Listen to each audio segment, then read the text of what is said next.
नमस्कार। चैनल आमिल एस्ट्रो में आपका बहुत बहुत स्वागत है। मैं श्री राम स्वामी। आज चर्चा करेंगे कन्या राशि के बारे में। कन्या राशि और कन्या लग्न के जो जातक हैं उनके लिए 2024 का साल कैसा रहेगा, क्या क्या बड़े परिवर्तन होने को हैं, उसके बारे में विस्तार से चर्चा करते हैं। इस वर्ष में कन्या राशि और कन्या लग्न के जो जातक हैं उनका व्यय भाव यानी कि खर्चे का जो स्थान है वो अधिक बलवान रहेगा। खर्चे बहुत होंगे उनके, लेकिन शुभ कार्यों में होंगे, मकान बनाने में, प्रॉपर्टी बनाने में, वाहन आदि खरीदने पर, कोई ब्याह शादी आदि करने में, समारोह आदि करने में, उसमें खर्च का उनके योग बन रहा है।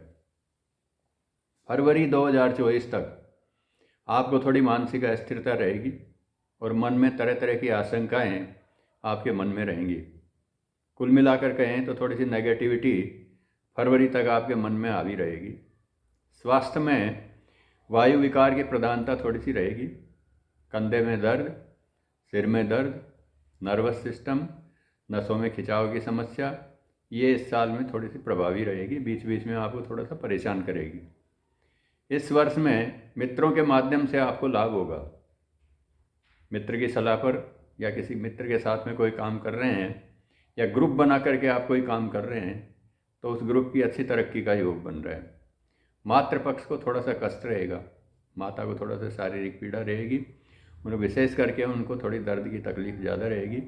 और घर में छोटे मोटे जो बिजली के उपकरण हैं उनके ख़राब होने का, उनके मेंटेनेंस का खर्चा आने का योग बन रहा है। दूसरा, छोटी मोटी चोरी का भी ध्यान रखें, नुकसान का भी ध्यान रखें, ये भी हो सकता है।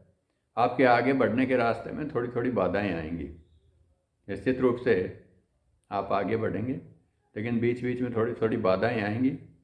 मेहनत आपको बहुत करनी पड़ेगी। मेहनत के बल पे निश्चित रूप से इस वर्ष में आप सफलता प्राप्त करेंगे। वर्ष 2024 में कन्या राशि कन्या लग्न वाले जो जातक हैं उनके ऋण भार बढ़ने का योग बन रहा है। कर्जा लेने का योग बन रहा है। कर्जे का भार उनके ऊपर बढ़ सकता है, लेकिन जो भी कर्जा लेंगे वो किसी अच्छे कार्य के लिए, शुभ कार्य के लिए, कोई प्रॉपर्टी आदि खरीदने के लिए लेंगे। आपके जो जीवन साथी हैं उनके मन में तरह तरह की आशंकाएं और एक अज्ञात भय देखने को मिलेगा, जिसके चलते उनके थोड़े से मानसिक अवसाद की, डिप्रेशन की उनको समस्या रह सकती है। और वर्तमान में वो रहें तो ज़्यादा अच्छा रहेगा। कल्पनाओं में रहेंगे तो ये समस्याएं उनको ज़्यादा रहेंगी। कुलदेवी या कुलदेवता, कहीं भी आपकी जो कुलदेवी हैं या देवता हैं उनके स्थान पर जाने का, दर्शन करने का, उनका आशीर्वाद प्राप्त करने का आपके इस वर्ष में योग बन रहा है। जून जुलाई 2024 का जो महीना है ये आपके लिए बहुत ही महत्वपूर्ण है। इस महीने में कोई महत्वपूर्ण काम हो सकता है जो आगे चल करके आपके लिए लाभदायक साबित होगा। कर्म क्षेत्र में इस वर्ष में आपके छोटी छोटी बाधाएं देखने को मिलेंगी। बाधाएं भी ऐसी होंगी इरिटेट करने वाली, जिनके कारण से आपको स्वयं को आत्मग्लानि महसूस होगी। आपके द्वारा जो मिस्टेक की जाएंगी, आपके द्वारा जो गलतियां की जाएंगी, आपको स्वयं को उन गलतियों के लिए आत्मग्लानि होगी कि ये छोटी सी गलती मेरे से कैसे हो गई। आय व्यय में व्यय का पलड़ा भारी रहेगा। इनकम में और खर्चे में जो खर्चे का पलड़ा है वो थोड़ा सा भारी रहेगा। खर्चा आपके इस साल में ज़्यादा रहेगा, लेकिन इनकम में भी किसी प्रकार की कोई कमी नहीं आएगी। यदि आपकी आय किसी भी प्रकार से विदेश से संबंधित है, आप कोई विदेश व्यापार करते हैं, एक्सपोर्ट इंपोर्ट का काम करते हैं, तो निश्चित रूप से मानिएगा कि ये जो साल है आपके लिए नई ऊंचाइयां छूने का साल है। और इस साल में विदेश व्यापार में आप बहुत अच्छी तरक्की करेंगे। कुल मिलाकर के कन्या राशि और कन्या लग्न के जो जातक हैं उनके लिए वर्ष 2024 खर्चे का योग बना रहे, लेकिन कोई नई प्रॉपर्टी खरीदने का योग बना रहा है, नया कोई वाहन का योग बना रहा है। प्रॉपर्टी के ऊपर किसी भी प्रकार से खर्चा होने का निश्चित रूप से उनके योग बन रहा है। समुद्र पारी यात्राएं इस वर्ष में हो सकती हैं, या आप इस तरह का कोई काम करते हैं तो आपको विदेश व्यापार से निश्चित रूप से लाभ होगा। वायु विकार उससे थोड़ा सा बचें, खान पान का थोड़ा सा ध्यान रखें। नर्वस सिस्टम को दुरुस्त रखें। उसके लिए भी जो भी एक्सरसाइज वगैरह जो भी है, योगा वगैरह, वो आप करें।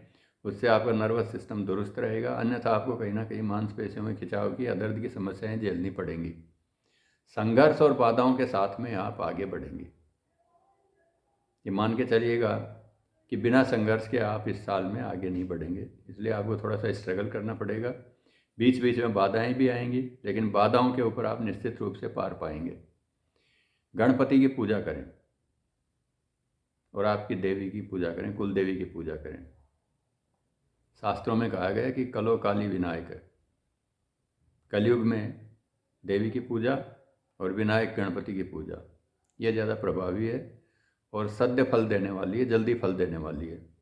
इसलिए आप गणेश जी की पूजा करें किसी भी रूप में, आप चाहे बुधवार के दिन करें या रोज़ाना करें। गणेश जी को दूर्वा अर्पित करें और उनका कोई मंत्र है तो उसका आप जाप करें। मंत्र नहीं है तो गणपति अथर्व शीर्ष का पाठ करें। इसी क्रम में आप देवी के मंत्र का जाप करें, देवी का नवार्ण मंत्र है उसका जाप करें, निश्चित रूप से आपको लाभ होगा। अब आज के लिए इतना ही। अगले सप्ताह अगले एपिसोड में नई राशि के बारे में चर्चा करेंगे। तब तक के लिए नमस्कार। जय माँ पीताम्बर।